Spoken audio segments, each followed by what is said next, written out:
The Defense Ministry said Thursday the military authorities of Seoul and Washington support the diplomatic efforts for the denuclearization of North Korea, while the U.S. defense chief hinted at the possibility of adjusting the scope of joint military drills.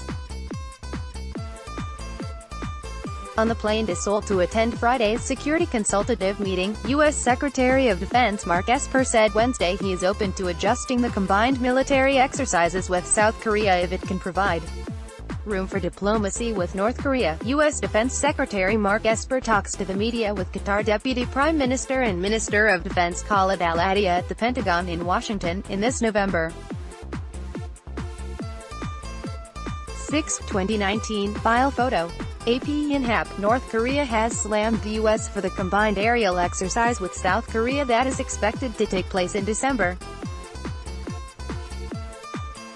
Explaining that it views Esper's comments as being in line with the U.S. flexible approach in denuclearization talks with North Korea, the Defense Ministry said the allies closely cooperate on the combined military exercises. The military authorities of South Korea and the United States adhere to the stance of supporting the ongoing diplomatic efforts of the two governments for complete denuclearization and lasting peace on the Korean Peninsula. Defense Ministry spokeswoman Choi Yun-soo said in a regular press briefing, "I would like to say again that the combined military exercises of South Korea and the U.S. have been conducted throughout the year, under the close cooperation of the two allies." Choi, however, did not elaborate on the scope of the joint military exercises. In the interview on his way to Seoul, Esper said that dialing up, or dialing down, of joint military exercises will be done in close collaboration with South Korea and that it will not be a concession to North Korea. He added that any changes that might be made would not harm the troops' combat preparedness. While the U.S. and South Korea have cancelled and scaled back their joint military exercises since the denuclearization talks began last year, North Korea has continued to criticize the drills as war exercises against the communist regime.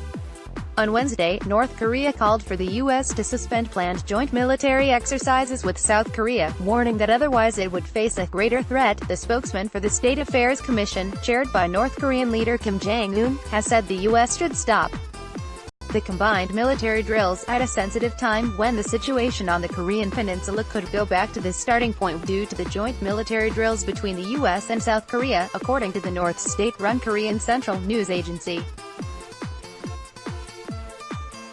The spokesman also warned that Pyongyang would seek a new wave if Washington fails to change its stance and bring new solutions to their denuclearization negotiations by the end of this year. Esper was due to arrive in Seoul on Thursday and is scheduled to meet